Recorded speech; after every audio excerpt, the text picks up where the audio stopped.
56 Angler. So machen wir das. 28 Boote. Wenn's nicht beißt, immer in Bewegung bleiben. 11 Nationen. Unbelievable, 3 Zielfische. Guter Fisch, Kescher. Komm. Und Ja, Mann! ein Pokal. Ja.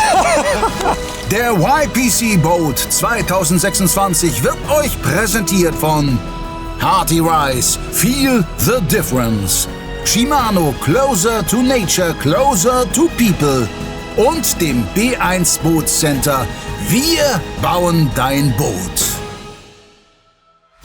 Hallo liebe Zuschauer, herzlich willkommen zur 13. Episode und damit zum zweiten Angeltag in Gruppe C. Bevor es heute auf die Großgewässer geht, ordnen wir schnell den Zwischenstand ein. Savage Gear geht als klarer Favorit in den Lake Day und sollten Hugo und Sean die Pflichtaufgabe schnell lösen, werden sie sich voraussichtlich vor allem auf eines konzentrieren: das selektive Großhechtangeln. LMAB, BIM und Stroft starten mit soliden Voraussetzungen. Shimano wird auf jeden Fall Ausreißer nach oben benötigen, um den bislang schwachen Durchschnitt zu korrigieren. Und Lure Junks hat, euphemistisch gesprochen, eine komplizierte Aufgabe vor der Brust. Nach einem Last-Minute-Zander an Tag 1 besteht für Marco und Norman aber immerhin noch die Chance auf die Fullcard, während Guller Barbecue den River Day ohne einen einzigen Wertungsfisch abschloss. Realistisch betrachtet geht's für Robert und Markus also nur noch um die Ehre, weil die beiden in Episode 6 Geistesgegenwart bewiesen und einen Junghund vor dem Ertrinken bewahrt haben, wird's unter euch aber mit Sicherheit einige geben, die auf ein Angelwunder hoffen. Wollen wir mal sehen. Auf geht's!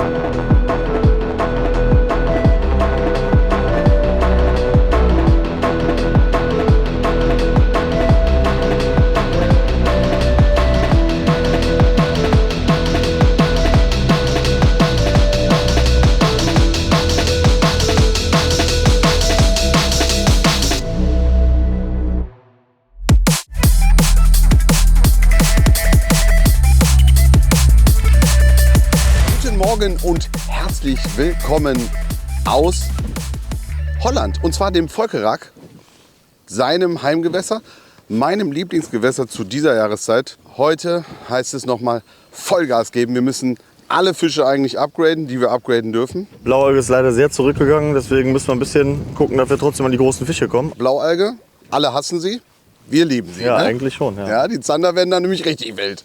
Also, auf geht's in Folge Nummer 3 für Gruppe C. Neuer Tag, neues Glück.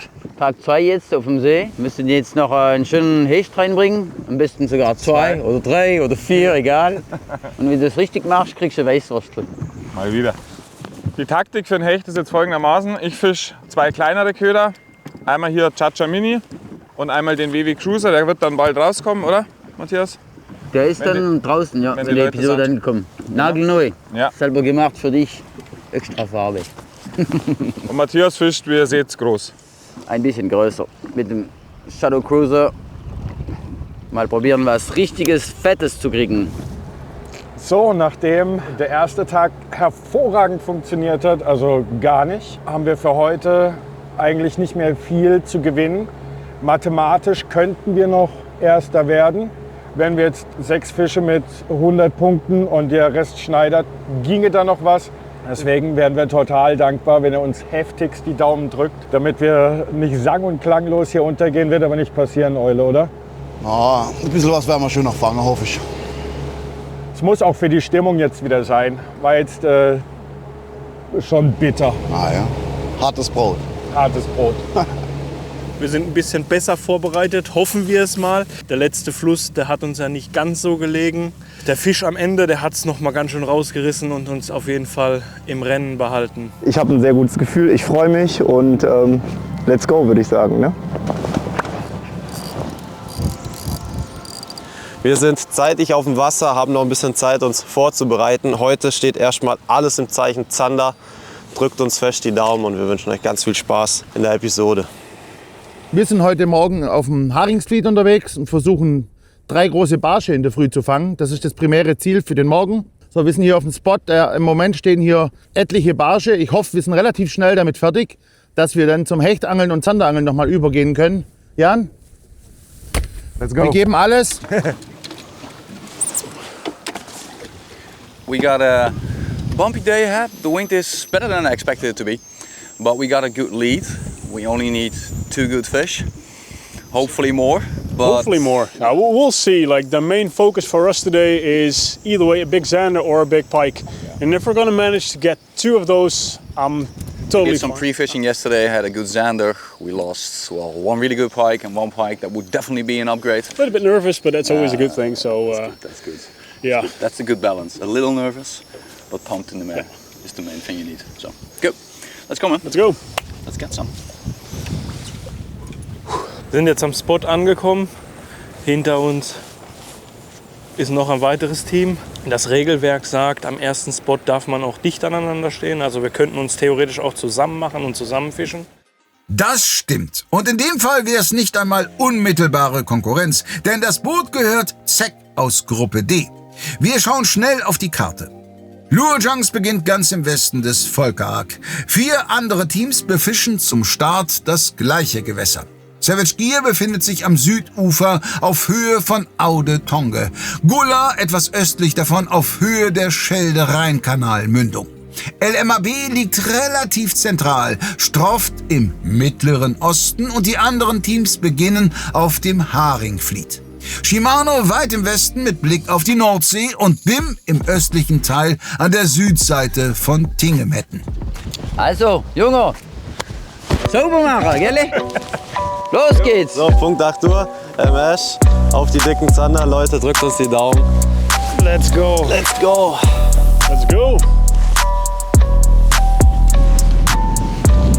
Robert, Petri Heile. Okay. Erster Wurf, drückt uns die Daumen.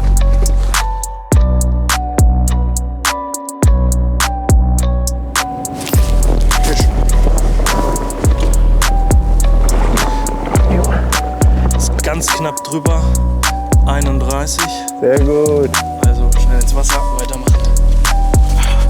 Startet schon mal deutlich besser als der River Day. Ja, Fisch. Zweiter Wurf. Ja, Robert. Petri, Schneider frei. Ja! 54. Sehr gut, Robert. Danke, Luis, dass du mir deinen Glücksköder gegeben hast. Fett Louis fängt hier.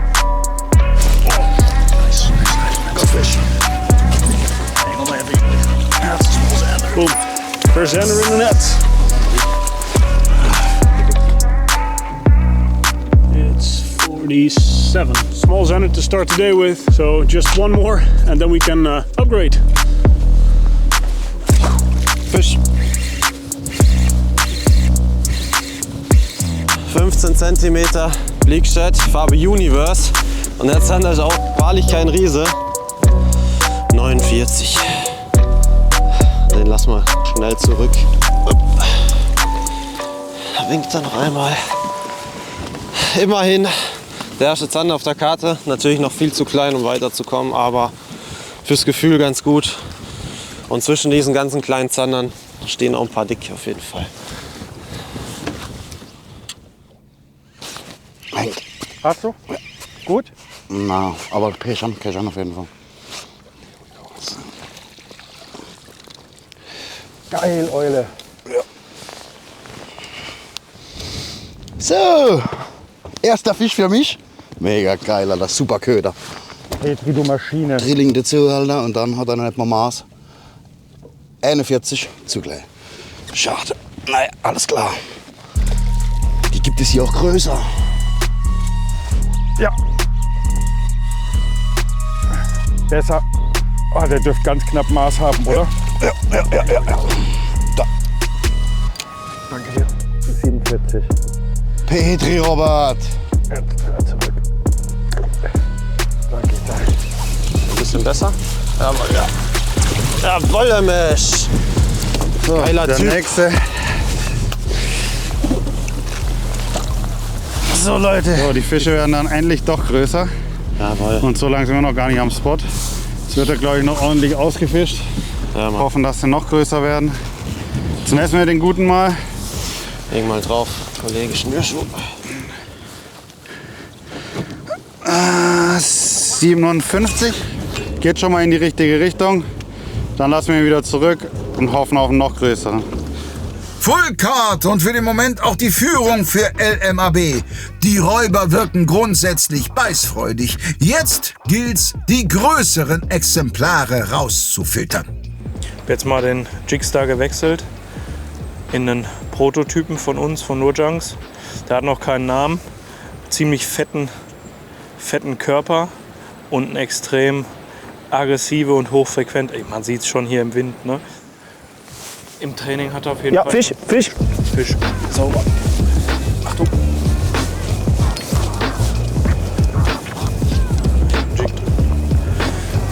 Oh, jetzt haben wir. Sehr gut. Sollte auch so um die 30 sein. Also 33, oder? 33. So, schöner kleiner. Zweiter Barsch, den lassen wir schnell wieder rein. Und weg ist er. So, das war gut. Das gibt ein bisschen Sauber, Junge. Vertrauen. Jetzt brauchen wir nur noch einen großen. Oh, Fisch! Junge, jetzt sind sie aber da. Auch kein Riese, aber...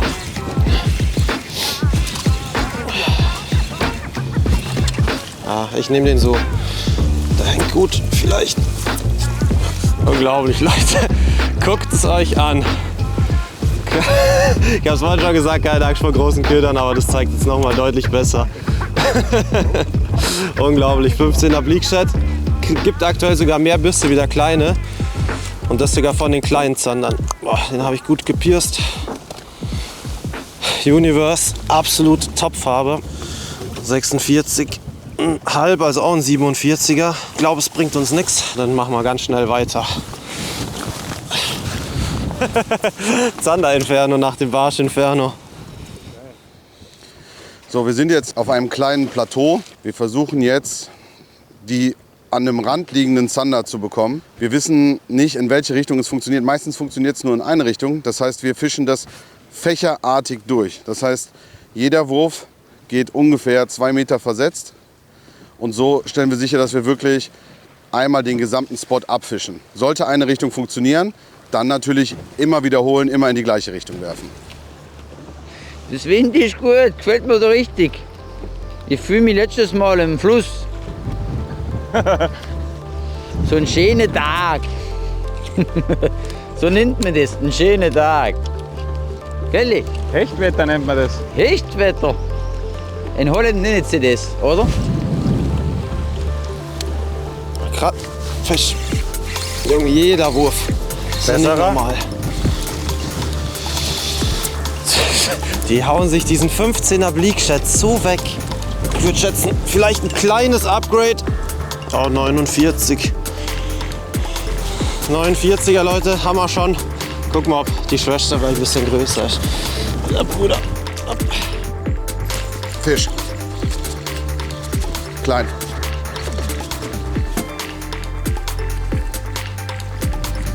So, wirklich nicht der größte, aber ich lege ihn mal kurz drauf. 41.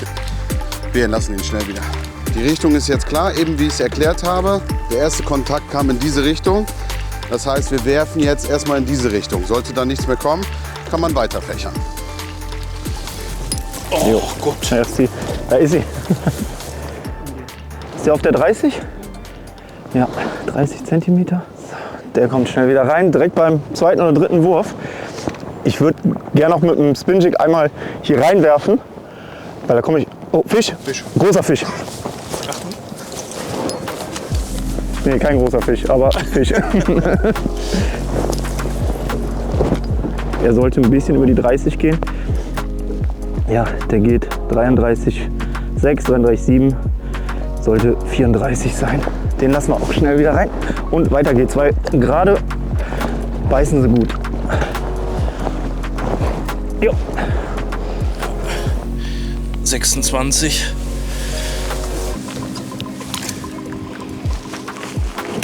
Schau mal, Kleiner. Selbst der hängt am Haupthaken, da kannst du dir nicht vorstellen. Fisch.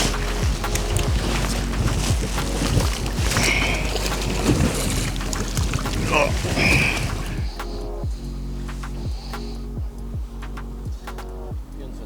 44, ja? Okay. Wild ist es nicht, aber immerhin, ne? Treffend beschrieben. Man könnte aber auch sagen, bis hierhin ist es ein Leckerbissen für Frequenzfans. Ja, haben wir auch nicht so laut was gesagt. Der hat den auch voll genommen. Junge. Natural Perch, Bleak Shad in 12 cm. Über 51,5. 52er. Schön.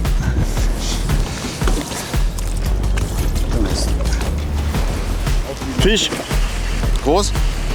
Ah, boah, der ist besser auf jeden Fall.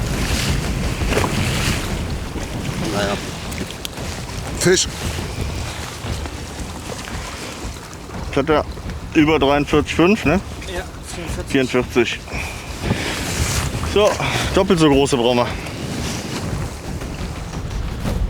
48. Ja. Alles nicht das, was wir brauchen, aber Spaß macht's doch trotzdem. na klar. Ja, was noch anfangen, der letzte Kämpfer auf einmal oder was? Der letzte Meter. Kann man messen. Ach was. 44.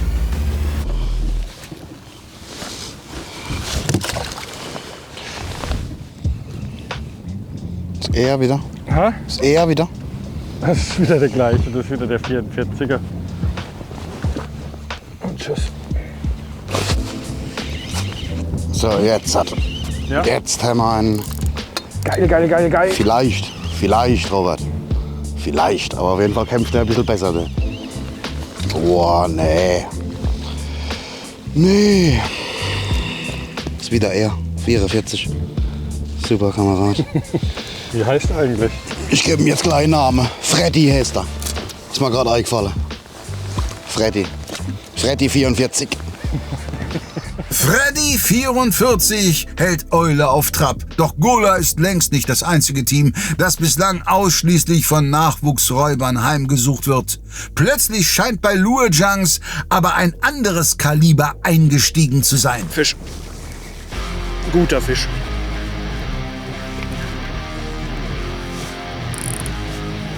Also, ich habe die Vermutung, dass es ein Barsch ist.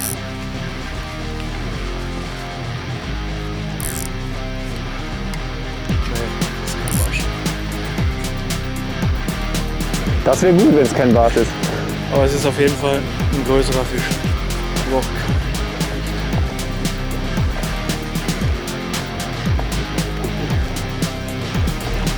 Ein großer Barsch. Großer Barsch. Jawohl. Scheiße. Wow. Wow. Ja, der geht weit über die 40 drüber.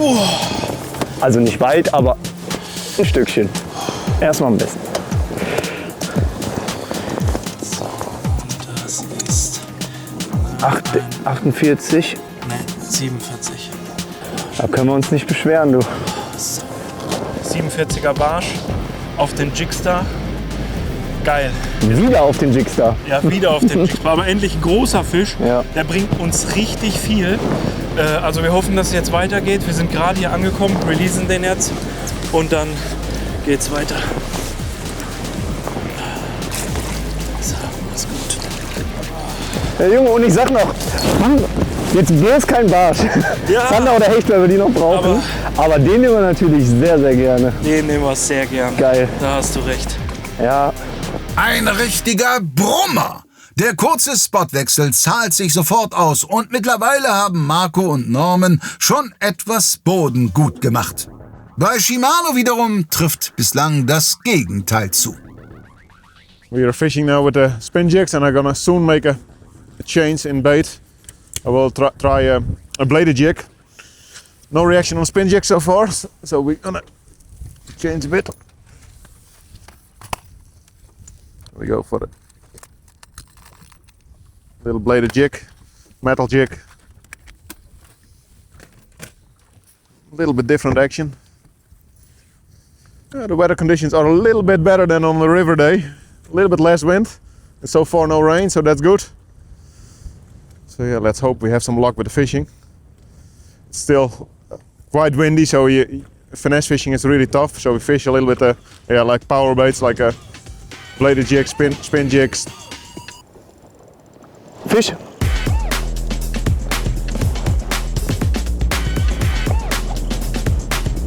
Das wird auch ein großer Barsch sein.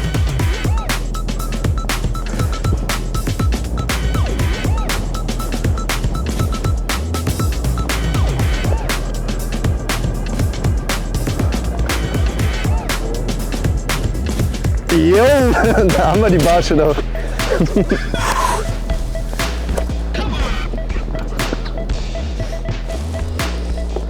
So, unser Hatscher am Chatterbait.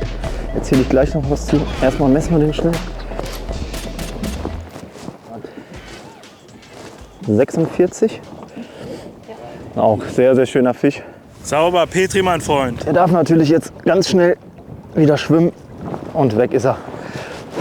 Also, das war eigentlich unser Traum. Wir bleiben jetzt natürlich aber auch an dem Spot hier stehen, weil hier sind auch Hechte zu erwarten, hier sind Zander zu erwarten, auch in guten Größen. Und kurz zum Köder noch. Das ist ein Chatterbait, 28 Gramm. Und da Turnier ist, habe ich hinten noch einen Einzelhaken dran gemacht. Der Fisch hätte aber auch so gesessen, ohne Einzelhaken. Am Hatscher, schön knallige Farbe. Schon sehr oft und sehr große Fische mitgefangen. Ja, den werde ich jetzt auch dran lassen erstmal. Damit war nach Tag 1 nicht unbedingt zu rechnen, aber jetzt sind Marco und Norman voll drin und könnten die Geschichte hinten raus deutlich spannender machen. Hugo und Sean dagegen würden hier lieber Spannung rausnehmen, tun sich aber bis dato schwer. We are gonna move out towards the next one. We got 2 potential hotspots where we want to fish for zander. Maybe get a good perch. So I've got 300 or 400 meters ahead. Still around that drop-off zone. We see a lot of baitfish over here, but we fish for 25 minutes, but only, one nibble, one zander. Let's move out to the next.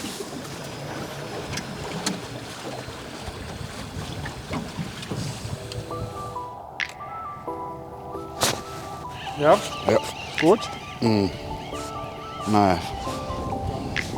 Ja. Da geht 46. Ja. Ja, ja.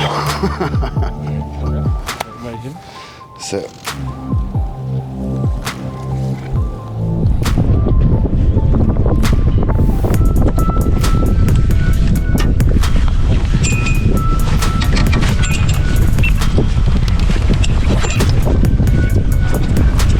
Direkt unterm Boot abgeholt.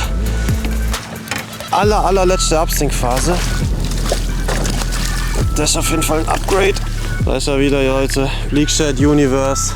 Der lässt sich doch sehen. Gucken wir mal, was der hat. Auf jeden Fall 58er Zander. Eine schöne Charakter-Rückenflosse hat der Kollege hier. Den lassen wir schnell zurück.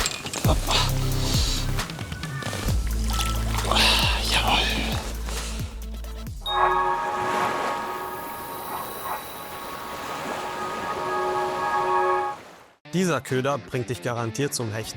Der Köfi Real Vibe. Voll lackiert, semi-transparent, ultra realistisch mit Folie eingearbeitet. Der Köder hat gleich mehrere tolle Features. Zu meinen absoluten Highlights gehören vor allem der kugelgelagerte BKK-Drilling, der deinen Aussteiger aufs Minimum reduziert. Hier vorne gibt es noch eine Öse, um einen Chica-Sinker einzuarbeiten, damit man den Köder auf maximale Tiefe bringen kann, wenn die Hechte dann auch mal etwas tiefer stehen. Und jeder Köder wird mit 2 verschiedenen Tails geliefert. So ist man am Wasser farblich noch etwas flexibler und kann auf die Bedürfnisse der Hechte eingehen. Einmal ganz simpel eingeleiert, läuft er schön in der S-Kurve oder mein absoluter Favorit im Stop and Go, quasi mit halben oder ganzen Kurbelumdrehungen, je nach Rolle, um ihn schön von links nach rechts ausbrechen zu lassen.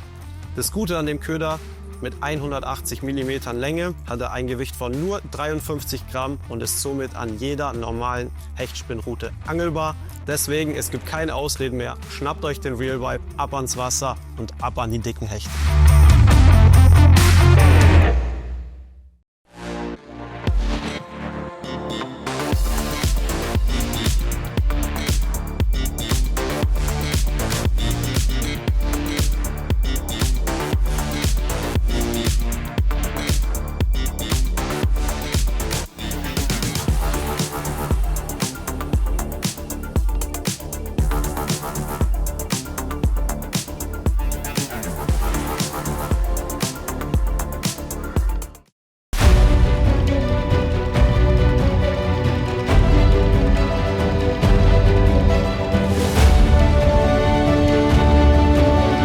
Jetzt ist die beste Zeit für dein Boot. Sichere dir jetzt dein Traumboot zu attraktiven Sonderkonditionen und spare bis zu 5.000 € auf ausgewählte Komplettangebote. B1 Boot Center. Willkommen an Bord.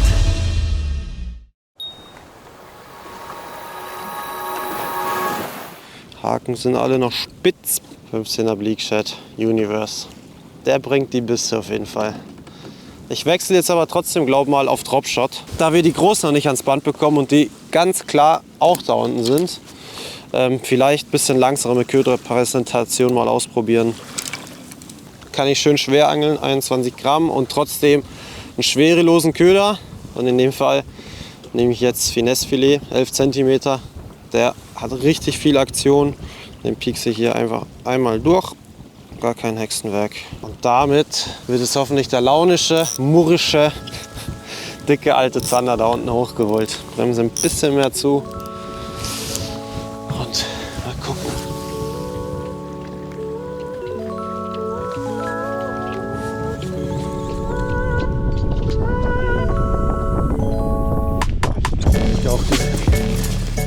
MS.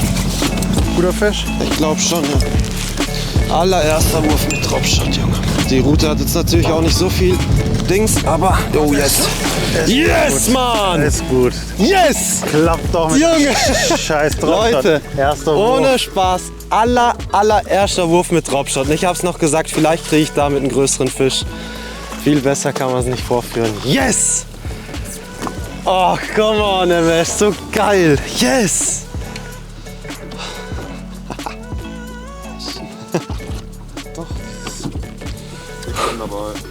So Leute, jetzt bin ich gespannt, was der hat, aber ich glaube, der geht gut Richtung 70. Genau, ein 70er. Alles gut. 70er Zander, now we are talking, Mann. Yes! Der geht schnell wieder zurück. Der Schottler muss wieder ins Wasser.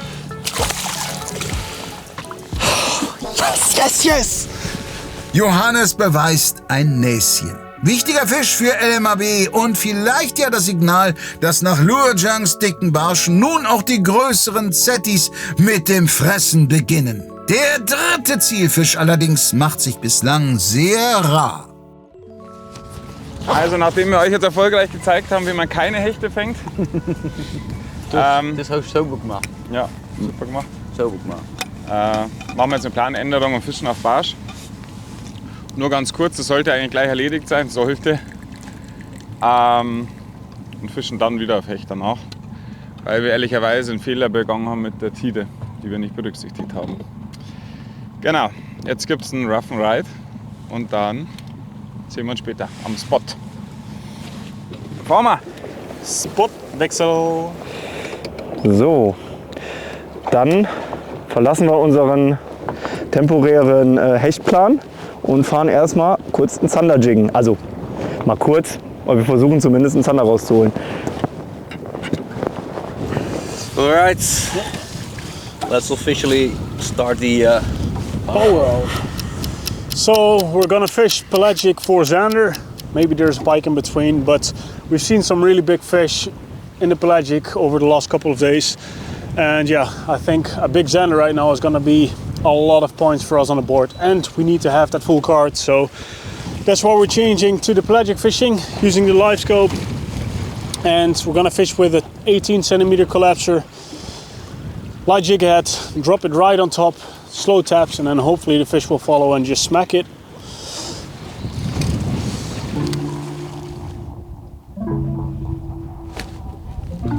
Sitzt? Okay, Fischer. Klein? Ja. Ausgestiegen, nein, nicht ausgestiegen. Okay, dann hängt er jetzt im Bauch wahrscheinlich.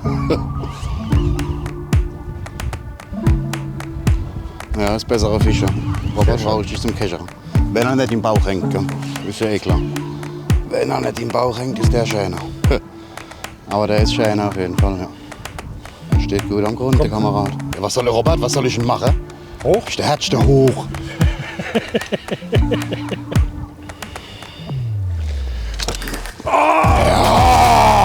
Geil! Du Maschine! Oh. Quappi, Alter. Quappi. Ey, den hast du dir so verdient. So verdient. Boah, noch deine ganze Freddys, Alter. Jetzt hat endlich ein Sebastian. Ja, Mann. Das ist der, warum dass ich da bin. Oh, so. 71. Schade, von denen brauchst du mal noch 3, 4. Ach, gern dem sein Mama. Ne, mach. Schön. Ja. Anfangs ein ziemlich eigenartiger Drill, aber letztlich hing der Quappi ganz klar im Maul. Und den Fisch hat sich Team Guller verdient. Auch wenn Eule nicht 100%ig zufrieden ist. Sehr, sehr schön, Alter. Quappi wieder. Das ist Karma. Das ist für den Welpen. Ja, aber für den Welpe, Alter, hätte ich eigentlich einen Meter verdient. Was? Für den Welpe hätte ich eigentlich einen Meter verdient. 5. Wurf mit Dropshot. Das ist einfach das Langsame. Der ist auch nicht so schlecht. Nee, ich sag, so verkehrt ist der nicht. Ich meine, ich habe eine ultra leichte Route hier, 28 Gramm La Musik. Vielleicht auch ein bisschen zu leicht. Aber ja, Upgrade würde ich sagen. Top-Fisch. Und beim Dropshot-Angeln verwendet man so ganz dünndrahtige Haken. Da braucht man auch nicht so eine harte Route. Da hängt es wie ein Filet. Mega gut. So Leute, der hängt hier auch ganz schön vorne. Top gehakt. 11 cm Finesse-Filet. Und ich würde sagen, und Mitte, Ende 50er Zander. Oh ja, das ist sogar ein guter 59er. Richtig gut. Nochmal ein Upgrade. Schöner Fisch. Den lassen wir auch wieder rein.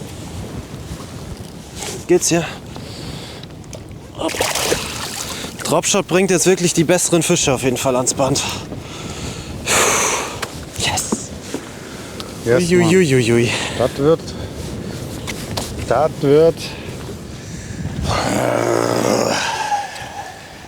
So frustrating. We've been not really lucky so far, man. Ah, it's shit, man. Just, Oh. I think 6 or 7 really good zander following it, and just not a single take. All right, well, we gave her our best. Yep. Let's head out. Let's fish with Mike. Just need one fish on the cart, man. Come on. Just one fish. It's a shame, but that's part of fishing. I wish it would have been easier, but yeah, the water visibility, the clarity has increased significantly, so fish can see better, and that results in less bites, unfortunately. Pyro und Sean tun sich überraschend schwer. Währenddessen nimmt Bim nach rasanter Fahrt ganz im Westen des HV einen neuen Anlauf.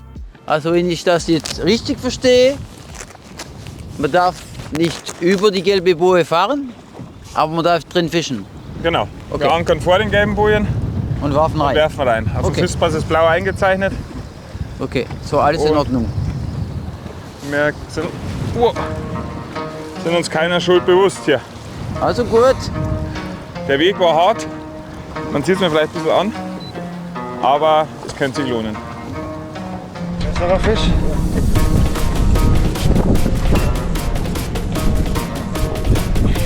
Wenn der nicht gehakt ist, und das ist beim Dropshot ja wirklich nicht typisch, dann ist der gut.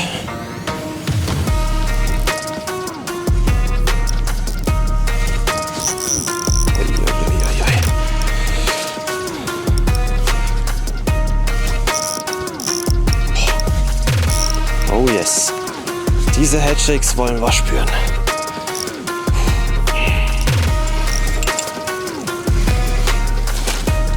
Jawollo! Erwischt, Mann! Den brauchen wir bald nicht mehr. Ja, Mann! Junge, was eine Bombe, Alter! Dropshot. Schottler Regels, Leute. Leute. Alter! Dropshot, Finesse-Filet. Sollte man eventuell mal überlegen, das in die Box mit reinzunehmen. Ja, vielleicht nicht ganz 80, aber auch nicht, dann sehe ich auch nicht so weit davon entfernt. Boah, ja. Alter, ist das eine Kanone! Oh. Geil. Alter! Ja. Alter, hängt auch wieder ganz vorne. Boah, guck's an. Nur in so einem Fältchen hier. Der hat 0,579. Alter, Leute, 79. Und was für ein Koffer, Alter. Es gibt ja 79er Zander und es gibt diesen hier. Der Typ wird einen anderen einfach auffressen. Ist ja dick. Dropshot. Oh. Entschuldigung. Der hat es ein bisschen eilig gehabt. Ist ja schön, wenn es dem Fisch so gut geht. Sprachlos gerade. Und glücklich. Schön. Hätte uns das gestern einer gesagt, hätten wir es genau so genommen. Alter, ja Mann. Unglaublich. Jetzt ist echt die Frage, ganz ehrlich, wir machen noch ein paar Würfe, ist nicht mal halb, weil vielleicht brauchen wir die Power Hour gar nicht. Dann gehen wir da schleppen oder so auf Hecht. Keine Ahnung. Oder auf Barsch cranken. Keine Ahnung.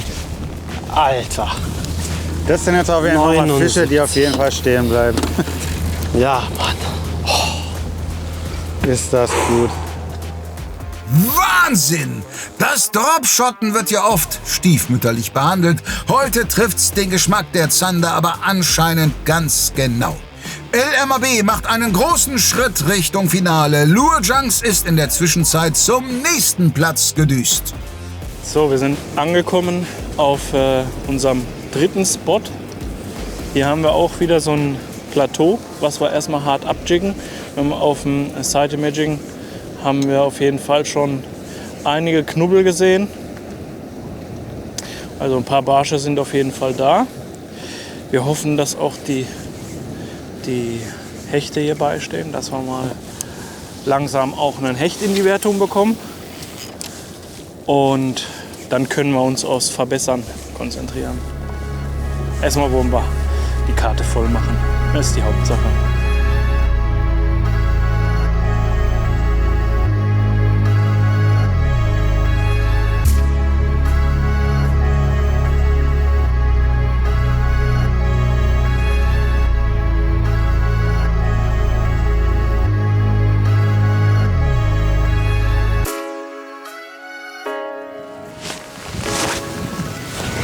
Fisch. Sehr stabil, Junge. Sehr guter Fisch. Besser?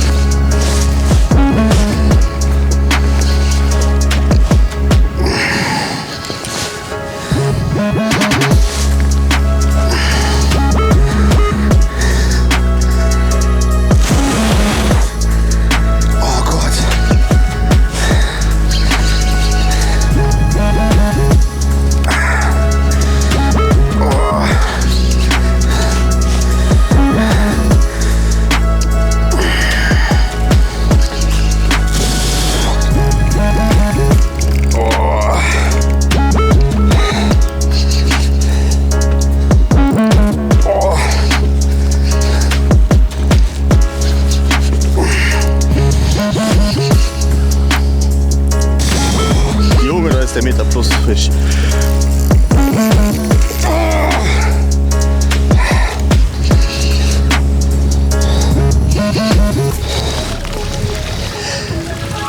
Ja, Mann! Yes!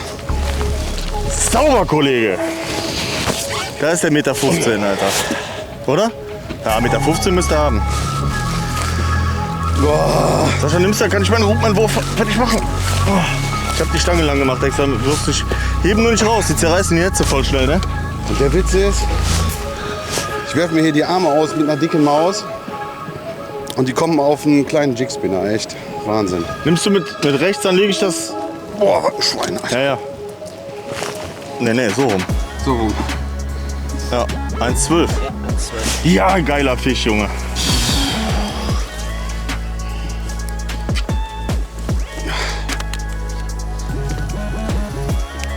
bin fertig mit der Welt. Geiles Tier. Aber den brauchten wir, Junge. Ja. Ich gucke, ob ich noch einen krieg, ne? Der Obersashi, Junge, der war so wichtig. Und da schwimmt er weg.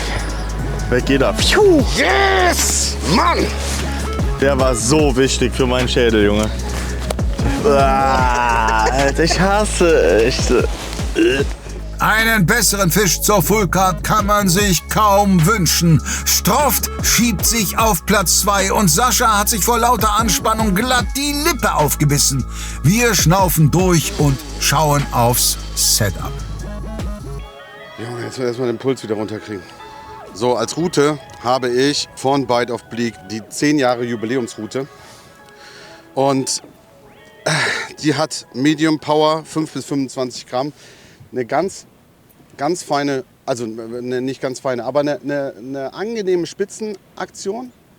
Und ab diesem Punkt ungefähr wird die bretthart. Ihr werdet es wahrscheinlich im Drill gesehen haben, die Spitze biegt sich runter und alles, was die an Reserve unten hat, selbst dieser Fisch hat die nicht an ihre Grenzen gebracht. Und dazu dann eine GTPS 3, meine absolute überall für alles gut Schnur. Die ist echt perfekt. Und hier, wo wir so weite Würfe machen müssen, ist es besonders gut, dass sie so seidenweich ist. Das heißt, die fliegt hier durch die Ringe durch und du bekommst dadurch noch mal ein paar Meter mehr Wurfweite.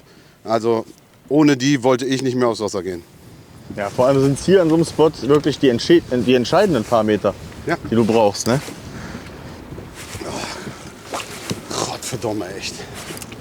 Geile Scheiße. Richtig geiler Fisch, Junge.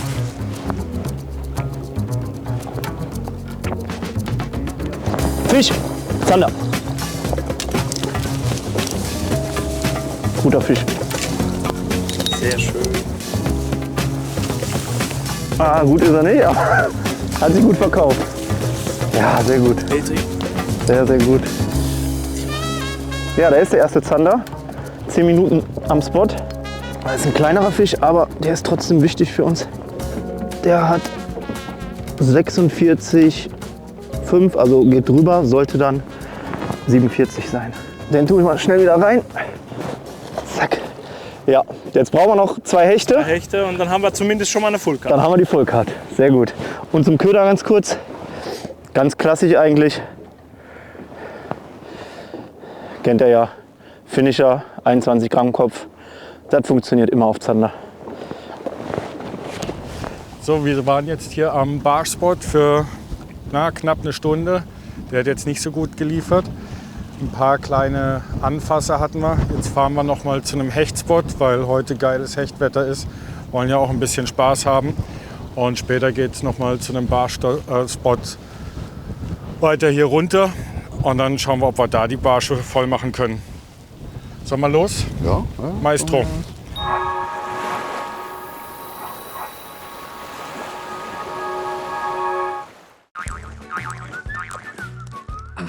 Erwischt. Die große Osteraktion der Anglerschmiede ist eingeläutet. Jeder Online-Kurs zum Angelschein für nur 111 €. Das sind knapp 35% Rabatt. Und zusätzlich gibt es ein Osternest von hechtundbarsch.de gratis on top. Das Osternest hat einen Wert von knapp 70 € und darin enthalten sind verschiedene geile Kunstköder zum Raubfischangeln auf Barsch, Zander und Hecht. Nutz diese geile Aktion, bereite dich auf die Prüfung vor und dann dieses Jahr ab ans Wasser mit dir.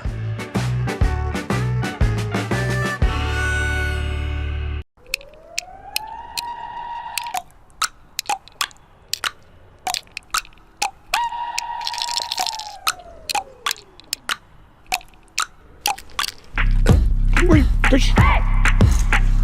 The new Deviator tail.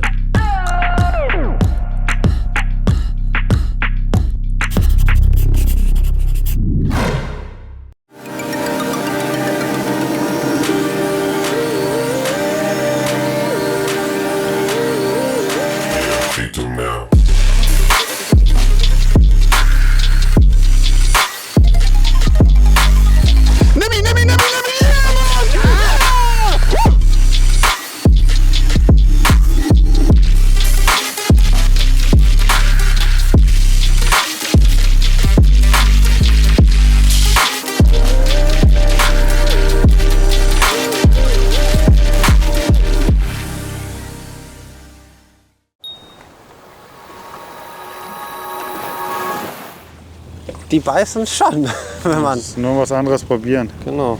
Nicht so angeln, wie jeder angelt. Und trotzdem stehe ich oft genug ratlos da und weiß nicht, was ich machen soll. Ganz ein kleiner. Die größten von heute und den kleinsten da drauf gefangen. Da ist auch richtig schön drin. Komm weg. Lass mal schnell zurück. Eindrucksvolle Futterluke. LMAB hat Spaß, Shimano weniger. Ja Leute, jetzt haben wir uns entschieden, einen ganz schnellen Wechsel vorzunehmen. Jan ist direkt vor mir. Wir haben das Boot, glaube ich, in unter 10 Minuten rausgehabt hier. Wir geben jetzt Vollgas. Ich habe Jan praktisch hier in der Leitung auf dem Mikrofon. Jan, how long we drive to the next spot? Okay. Wir brauchen ungefähr 20 Minuten zum nächsten Spot. Wir gehen in Volkerak. Da haben wir trainiert, haben wir ein paar schöne Fische gehabt im Training. Und ja, der Barschsport hat leider nicht geliefert. Jetzt geben wir Vollgas, dass wir in einer halben Stunde wieder am Start sind, am Angeln. Und wir sehen uns. Bis gleich.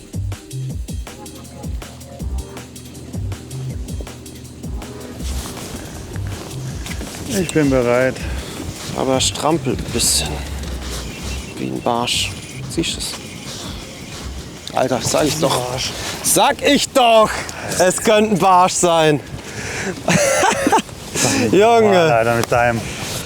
Ey, ich habe hier einen Wegpunkt. Das ist also tatsächlich, der heißt Barsch 48. Den hat Enrico damals mal gefangen hier. Das war der allererste Fisch an dem Platz. Und seit da nie wieder ein Barsch. Und ich dachte, das kann ja nicht sein. Aber da, Leute, ist Barsch Nummer 2 von dem Platz. Und der hilft uns auch richtig gut weiter. Yes. Auf jeden Fall besser wie 36. Ja, Mann, 41. Das sind auch schon wieder 10 Punkte mehr. Das sind auch schon wieder 10 Punkte mehr. So sieht's aus. Schöner Barsch, den lassen wir auch wieder zurück. Sehr, sehr geil. Oh, ja, Mann. Läuft doch. MS, es läuft doch. Also ich würde sagen, ich lege mich jetzt einfach mal hin. Nee, Mann. Nein, auf gar keinen Fall. Dieser Mann hier ist eine richtige Fischmaschine. Der kommt schon noch. Fisch. Barsch. Kescher, hopp. Gut, perfekt, Alter. Nice one. Sehr gut. Merci. Ich hab dich gar nicht verstanden, du hast so leise gesagt, Fisch. Hechtangeln, dann kriegen wir auch den 34er Barsch. Geil. Schönes Ding, Alter. Standard. Junge, sagt deine Oma, darf man auf die Jagd ziehen. Sehr schön. Super. Oh, Fisch.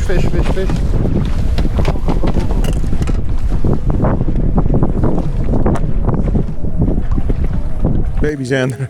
I don't think it measured, but What's that? yeah, it's counts, I think. 44. Yeah. Took a while for us, but after more than 3 hours of fishing, we finally have our first Xander. 44 centimeters. So I'll quickly go back. Bye. Fisch. Ja.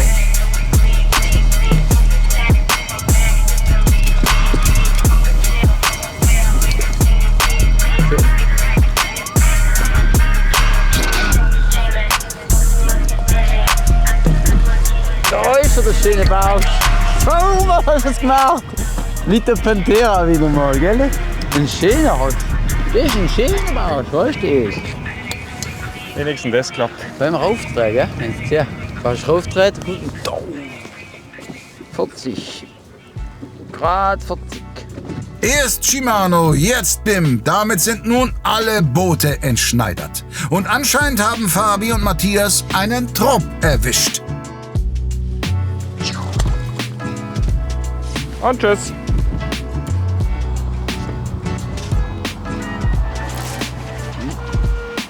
Ist gehabt oder ist mit? Nein, du hast mich mitgenommen. Du hast mich mitgenommen. War komisch. Oh, Barsch. Fisch. Beim Raufdrehen wieder.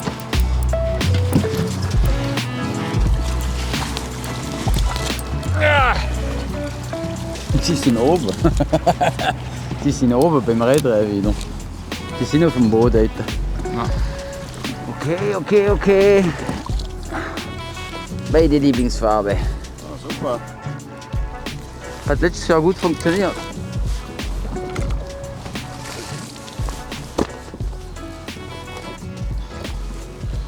Ein kleiner. 38,5. Oh, geht mal. 38. Mit dem YPC Spezial Pantera.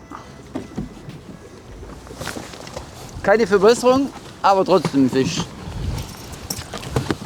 2 Waschen, 15 Minuten, ist okay.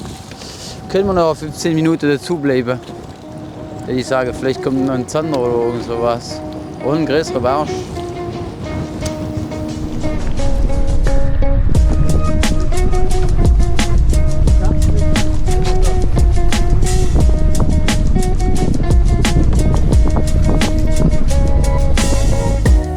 Ja, 23. Besser als gar nichts. Jan bringt ihn gleich zurück ins Wasser. Wir kämpfen weiter. So, jetzt haben wir die Zander, jetzt haben wir die Barsche und die Hechte. Jetzt müssen wir bloß noch an der Größe arbeiten. Wir werden jetzt auch gleich an die Powerhauer gehen. Jan ist der absolute Vollprofi, was Zander anwerfen angeht. Es ist aber extrem schwierig bei dem Wind, das Ganze zu kontrollieren. Trotzdem wollen wir es nutzen, weil wir hatten im Training einen richtig großen Zander. Relativ schnell. Wir haben einen guten Spot dafür. Ist nicht so weit von hier. Aber ein paar Würfe mache ich noch mit dem Spin Jig und dann wechseln wir zu Powerhauer.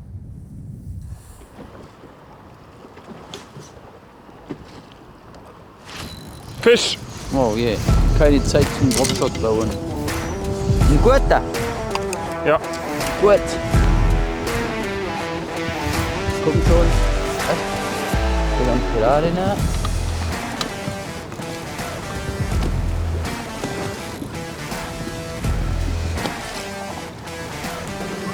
Welche Kiste?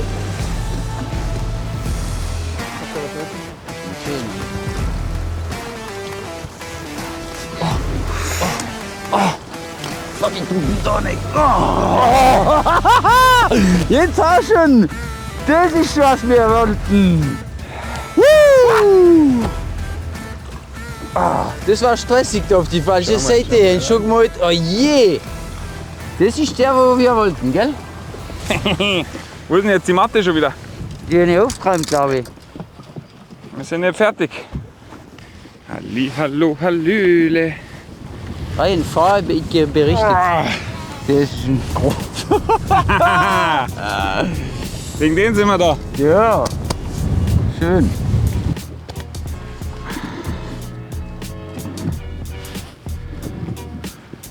Liegt vorne an. Und dann würde ich sagen, haben wir 49. Was für ein Teil. Geil, gell? Und die Freude echt ist. Total. Brutales Stück. So ein Stück, hey. Vielen Dank. Das ging zackig. Bims Barsch Intermezzo hat sich definitiv gelohnt, wird nun aber schweren Herzens beendet. Jupp. Los geht's. Barschfischen ging schnell und ist auch schon wieder so schnell beendet, wie es angefangen hat. Leider.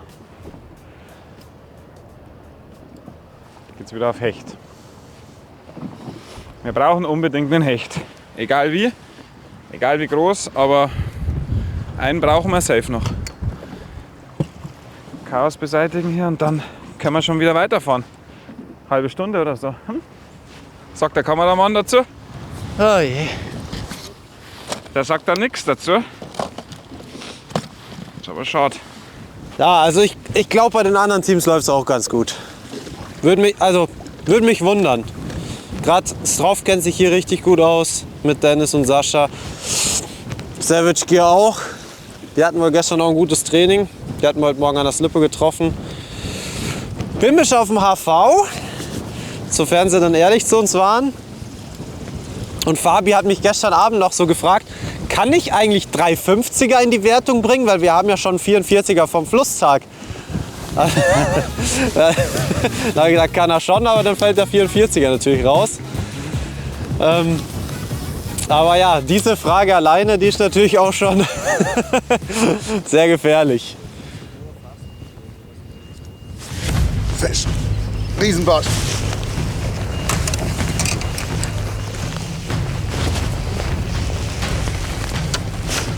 Da nehme ich auch den Riesenkecher.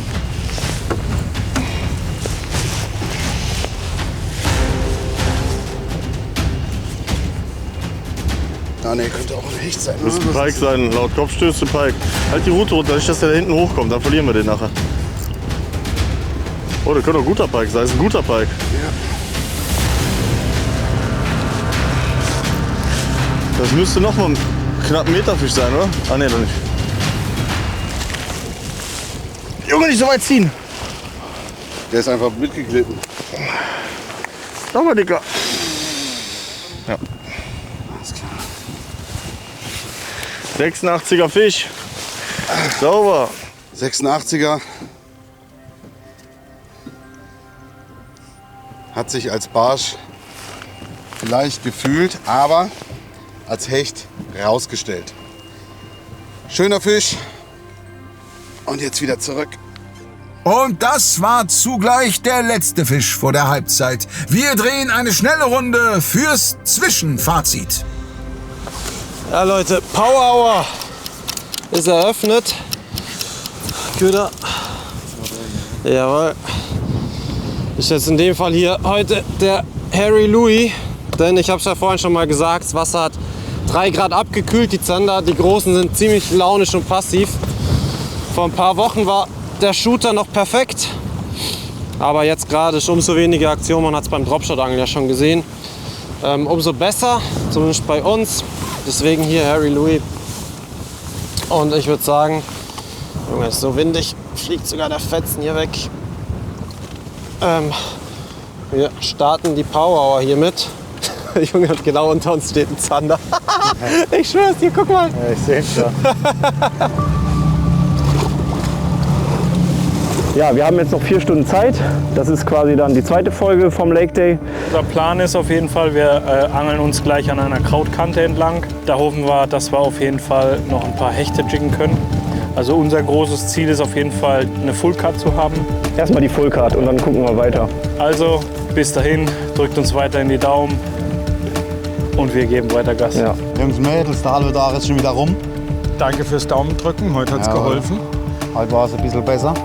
Wie vorgestern. Naja, wir verabschieden. Geht nicht, ne? Das muss man dazu sagen. Wir verabschieden uns aus dieser Episode und sehen uns dann wahrscheinlich bei unserer Power Hour wieder. Werden wir gucken. Bis dann, ciao. That is a frustrating half day of fishing. I got a fish. Seriously? Yeah, that's frustrating. I don't think this is approved, No. but it was definitely a frustrating first half of the day, man. Yep. First 10 minutes, and we got a first fish. And after that, it was tough. I think we need to play it safe in that regard. Yeah. That we need full paper. I mean, we can't gamble on getting a big fish and then having nothing at all with the good result on day one. So let's try to fish that stretch over there because we had some takes in the grass during free fishing. Yep. If not, we're gonna target some deeper spots and Just jig for safe. that's it. So yeah, hopefully in the Next episodes, we're gonna fill up the cart. Please. Let's go, man. Ja, wir haben sehr hartes Angeln. Die Pläne funktionieren nicht so wirklich. Wir sehen uns aber in Episode 4. Wir kämpfen weiter, brauchen noch 2 Fische für eine Full Card. Und wir müssen auch dringend noch an der Größe arbeiten. Ich hoffe, wir sehen uns in Folge 4. Bis dann. Jan? So, wir hoffen, ihr hattet Spaß mit der jetzigen Folge. Am Anfang haben wir es noch ein bisschen langweilig gestaltet für euch, das geben wir zu. Aber dafür jetzt am Schluss gab es noch mal eine schöne Barsch-Action. Und für uns geht es jetzt weiter auf Hecht. Das seht ihr aber beim nächsten Mal erst. Also, ciao, danke fürs Zuschauen und bis zum nächsten Mal. Fangen wir jetzt einen Hecht. Müssen wir. Nichts war entschieden vor diesem Tag. Trotzdem hätte ich nicht unbedingt erwartet, dass sich das Ganze so zuspitzt. Vor allem Sean und Hugo müssen plötzlich um die Qualifikation bangen. Denn LMAB hat mittlerweile sogar schon einen soliden Puffer an der Spitze und Stroft macht mit dem Riesenhecht gleich mehrere durchschnittliche Fische wett. Sascha und Dennis können außerdem bei allen Zielfischen noch relativ einfach upgraden und auch auf den Rängen 4 und 5 machen Lure-Junks und Bim dank jeweils exzellenter Barsch-Punktzahl Druck auf das Spitzentrio. Es deutet sich eine heiße Schlussphase an. Shimano wird mit dem Kampf ums Finale voraussichtlich nichts zu tun haben. Gulla auch nicht. Trotzdem Chapeau für eine sehr couragierte Leistung, die mit einem starken Zander belohnt wurde. Wie es in Gruppe C ausgeht, seht ihr diesen Sonntag um 18 Uhr. Macht's gut und ciao!